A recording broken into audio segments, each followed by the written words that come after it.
What's up, nerds? The collapse of the Francis Scott Key Bridge in Baltimore shows just how dumb we are. In the early morning of March 26th, a shipping vessel appears to have lost power and collapsed into one of the support beams for the FSK bridge, causing the whole bridge to collapse. Shortly after losing power, the captain of the ship had managed to call the Maryland authorities and had managed to alert them to what was going on. So Baltimore police were able to actually shut down the bridge to traffic. So only a handful of people were unfortunately still left on the bridge, but fortunately that's much less than what it could have been. Over a dozen of those individuals are feared to have been lost, with only a couple being recovered, some suffering serious injuries. The Port of Baltimore might end up being closed because of the collapse of this bridge for a number of weeks, until the debris is able to be removed and traffic can resume. But with the collapse of this bridge, a lot of car traffic will have to divert either to the nearby tunnel or to other highways west of Baltimore. President Biden has already pledged federal funding to rebuild the bridge, and we'll see what that goes.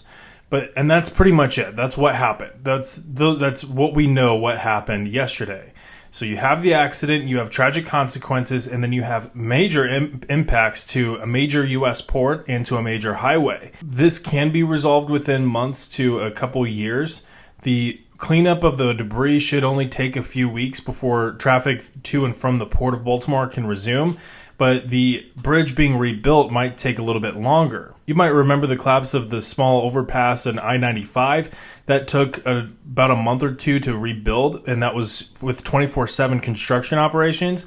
This is obviously a completely different situation because it's a much larger bridge over a body of water. But at the same time, whenever it has federal attention, we'll just see, because it could happen a lot faster than a lot of people think. I've seen some people estimate 2 to 4 years, which that could be that long.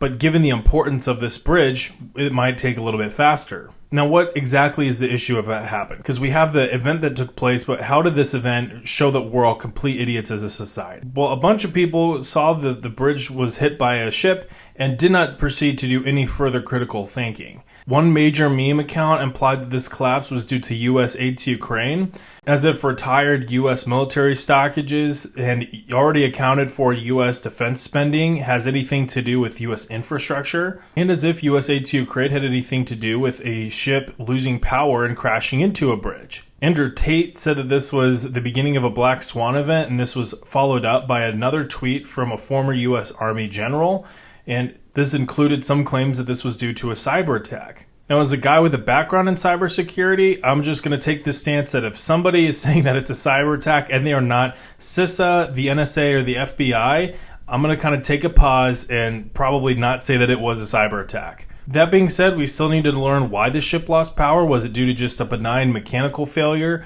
or was it due to something else? But that being said, we have no evidence to assume that it was anything else, and to assert that it was a cyber attack is entirely speculative. So stating it as a fact in front of millions of people who may also not be doing any other critical thinking is incredibly irresponsible, as if someone with his alleged credentials knows exactly what's going on here. Millions of people saw these posts, retweeted them, liked them, and commented on them.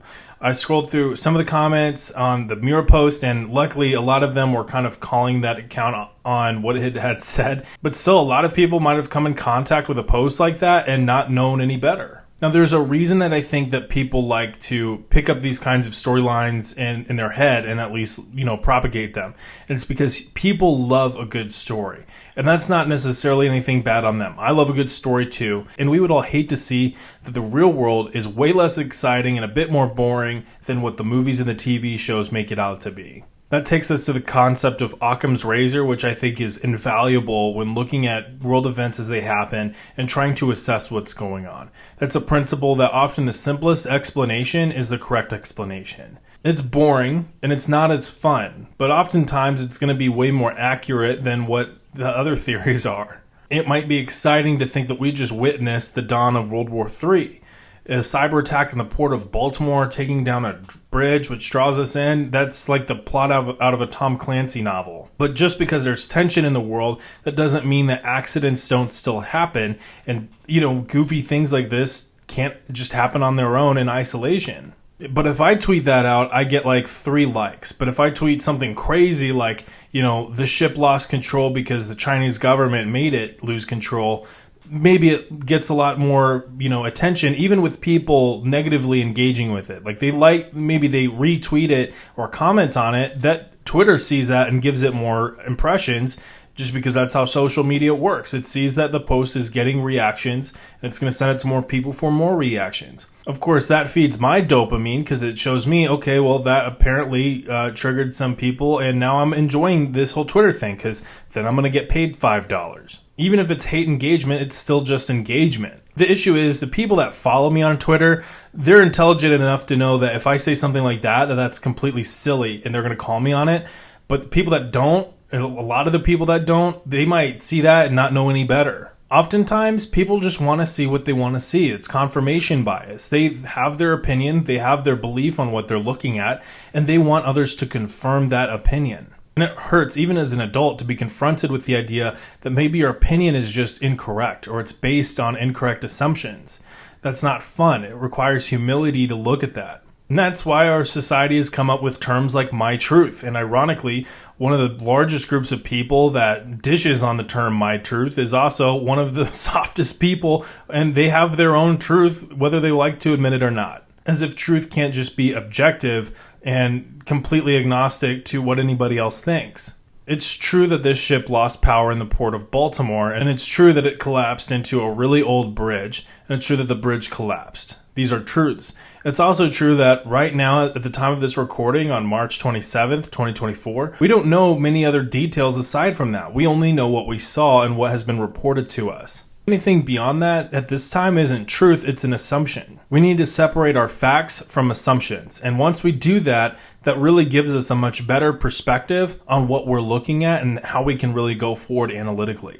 Now listen, I'm not an engineer, so take what I'm about to say with the finest grain of salt. But let's say we're about to do an Oklahoma drill and you've got either this guy or you've got this guy. And they're about to run into each other in this Oklahoma drill. Let me know who you think is going to win, because I think I know who is about to win. I think we just saw who is about to win. Sometimes it's not any crazier than that. It's just that simple. Now, will it be that simple? We'll just have to wait and see. We need the actual professionals on the ground to do the forensics on the ship to see why it lost power. Again, was it something more benign and just random, or was it something a bit more serious? We're just going to have to wait and find out and see if and when that gets reported.